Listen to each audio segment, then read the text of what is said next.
एकादशी हर वर्ष कार्तिक मास के कृष्ण पक्ष की एकादशी को होती है। इस दिन भगवान विष्णु के साथ माता लक्ष्मी की पूजा की जाती है। माता लक्ष्मी का नाम रमा है, इसलिए यह एकादशी उनके ही नाम पर है। रमा एकादशी के दिन भगवान विष्णु और लक्ष्मी माता की पूजा करने से सुख, समृद्धि और ऐश्वर्य की प्राप्ति होती है, पापों का नाश होता है। आज के दिन जो लोग रमा एकादशी का व्रत रखते हैं उनको रमा एकादशी की कथा सुननी चाहिए। इसके बिना व्रत पूरा नहीं माना जाता है। कथा इस प्रकार है। एक समय मुचकुंद नाम का राजा सत्यवादी तथा विष्णु भक्त था। उसने अपनी बेटी चंद्रभागा का विवाह उसने राजा चंद्रसेन के पुत्र सोहन से किया था। मुचकुंद एकादशी का व्रत विधि विधान से करता था। प्रजा भी व्रत के नियमों का पालन करती थी। कार्तिक मास में सोहन एक बार ससुराल आया। रमा एकादशी का व्रत था। राजा ने घोषणा कर दी कि सभी लोग रमा एकादशी का व्रत नियम पूर्वक करें। चंद्रभागा को लगा कि उसके पति को इससे पीड़ा होगी, क्योंकि वह कमजोर हृदय का है। जब सोहन ने राजा का आदेश सुना तो पत्नी के पास आया और इस व्रत से बचने का उपाय पूछा। उसने कहा कि यह व्रत करने से वह मर जाएगा। इस पर चंद्रभागा ने कहा कि इस राज्य में रमा एकादशी के दिन कोई भोजन नहीं करता है। यदि आप व्रत नहीं कर सकते हैं तो दूसरी जगह चले जाएं। इस पर सोहन ने कहा कि वह मर जाएगा लेकिन दूसरी जगह नहीं जाएगा, वह व्रत करेगा। उसने रमा एकादशी व्रत किया, लेकिन भूख से उसका बुरा हाल था। रात्रि के समय जागरण था। वह रात्रि सोहन के लिए असहनीय था।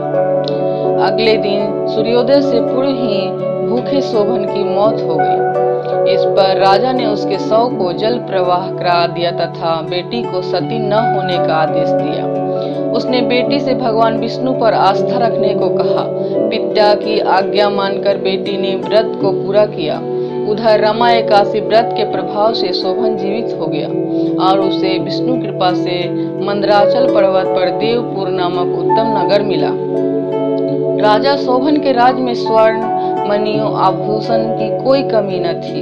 एक दिन राजा मुचकुंद के नगर का एक ब्राह्मण तीर्थ यात्रा करते हुए सोहन के नगर में पहुंचा। उसने राजा सोहन से मुलाकात की। राजा ने अपनी पत्नी चंद्रभागा तथा ससुर मुचकुंद के बारे में पूछा। ब्राह्मण ने कहा, वे सभी कुशल हैं। आप बताएं, रमा एकादशी का व्रत करने के कारण आपकी मृत्यु हो गई थी। अपने बारे में बताएं, फिर आपको इतना सुंदर नगर कैसे प्राप्त हुआ? तब सोहन ने कहा कि यह सब रमा एकादशी व्रत का फल है, लेकिन स्थिर है, क्योंकि वह व्रत विवस्था में किया था, जिस कारण अस्थिर नगर मिला, लेकिन चंद्रभागा इससे स्थिर कर सकती है। उस ब्राह्मण ने सारी बातें चंद्रभागा से कही। तब चंद्रभागा ने कहा कि यह स्वप्न तो नहीं है? ब्राह्मण ने कहा कि नहीं, वह प्रत्यक्ष तौर पर देख कर आया है। उसने चंद्रभागा से कहा कि तुम कुछ ऐसा उपाय करो जिससे वह नगर स्थिर हो जाए।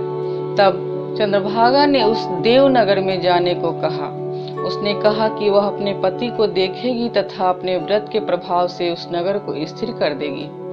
तब ब्राह्मण उसे मंदराचल पर्वत पर वामदेव के पास ले गया। वामदेव ने उसकी कथा सुनकर उसे मंत्रों से अभिषेक किया। फिर चंद्रभागा ने व्रत के प्रभाव से दिव्य देह धारण किया और शोभन के पास गई। शोभन ने उसे सिंहासन पर अपने पास बैठाया। फिर चंद्रभागा ने पति को अपने पुण्य के बारे में सुनाया। उसने कहा कि वह अपने मायके में 8 वर्ष की आयु से ही नियम से एकादशी व्रत कर रही है। उस व्रत के प्रभाव से यह नगर स्थिर हो जाएगा तथा यह प्रलय के अंत तक स्थिर रहेगा। दिव्य देह धारण के चंद्रभागा अपने पति शोभन के साथ उस नगर में सुखपूर्वक रहने लगी।